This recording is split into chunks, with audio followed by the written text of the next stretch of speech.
What's going on, guys? It's Zak and Emily here. Today we're doing another Urban Haunts on Bloodman Paranormal, of course. Urban Haunts is a series where we go from cities to towns and we show you guys some of the most haunted places in those cities or towns. In today's episode, we are in St. Charles, Illinois, and we're going to be hitting 6 places that are reported to be haunted or are haunted.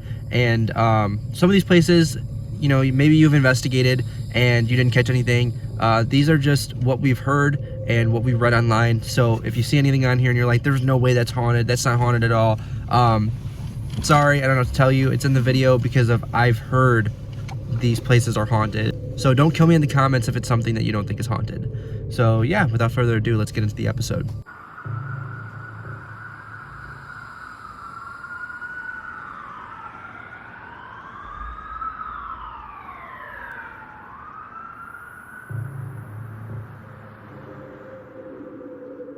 So our first stop on our list is Round Grove Cemetery.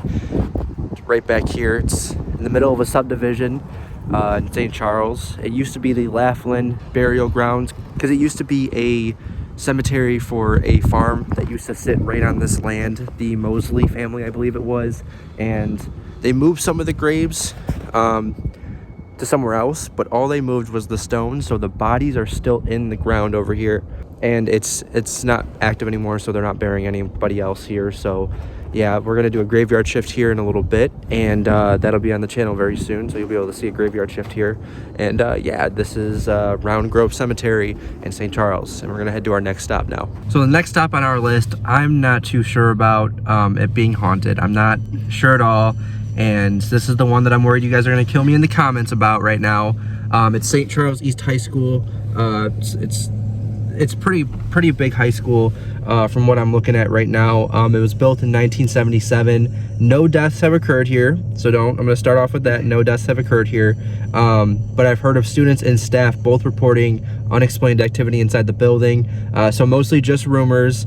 I don't know if it's true or not. I've also heard some stuff online and stuff like that, so again, don't kill me in the comments for this one. This is just what I heard. But yeah, St. Charles East High School is apparently haunted, so yeah, we're just gonna head to our next stop because this is just an easy thing to talk about. So our next stop on our list is South 7th Avenue Cemetery. This one dates back to the 1800s. Couldn't find much on it.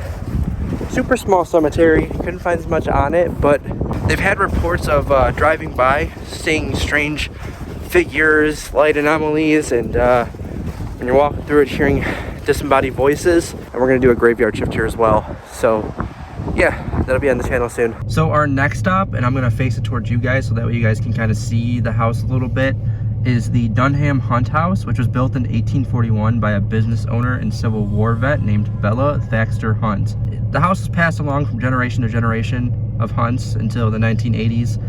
Now it's part of the National Historic Registry, but before it was part of the National Historic Registry, the church across the street, so this church right here, was going to tear it down and turn it into parking spaces because apparently they don't have enough parking, which looks like there's enough parking for me, but yeah, anyways, I'm glad they kept the house around. Like I said, somebody saved it by putting it on the National Historic Registry, and today it's a museum. I haven't messaged them yet to see if they offer ghost tours or if, you know, we can get a ghost tour of the place, but they do have a museum inside of there. It's believed to be haunted by generations of hunts that lived in the house and died at the house for that matter. I haven't found too much about the hauntings that actually happen here, so I'm not really sure what type of activity happens inside the house. I would imagine some of the basic stuff like residual and stuff like that, but yeah, this is the Dunham Hunt House. So let's go to our next location. So our next stop on our list is actually Arcadia Theater. It's right across the street there, and this theater was built in 1926. They have reports of disembodied voices, apparitions, strange phantom smells, and all that kind of stuff. So yeah, Arcadia Theater, it's pretty famous in St. Charles. It's right on the main road. So and then literally right down the street is our next stop, so let's go. So our very last stop on our list is Hotel Baker, right there. The text is probably gonna be backwards. I don't know, I forgot how this works. In 1928, Edward Baker opened the hotel. They've had guests such as John F. Kennedy and Louis Armstrong at the hotel, and in the 70s is when everything started going not so good for the hotel. It's cleaned up now. In the 70s, there was multiple suicides, including one of the housemaids who drowned herself to death in the storage room, I believe it was, because that's where the most activity is, from my understanding.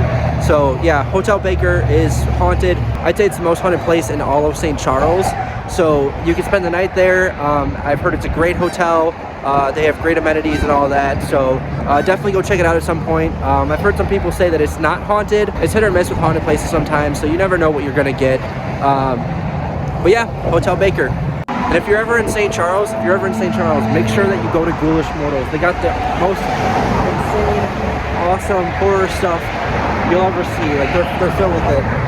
Ghoulish Mortals and St. Charles. So yeah, I hope you guys enjoyed this episode of Urban Haunts. If you did, please give us a like. Comment down below what city you want us to go to next, preferably in Illinois, just easier for us that way. But yeah, hope you guys enjoyed. If you did, give us a like and subscribe for more. We'll see you in the next one.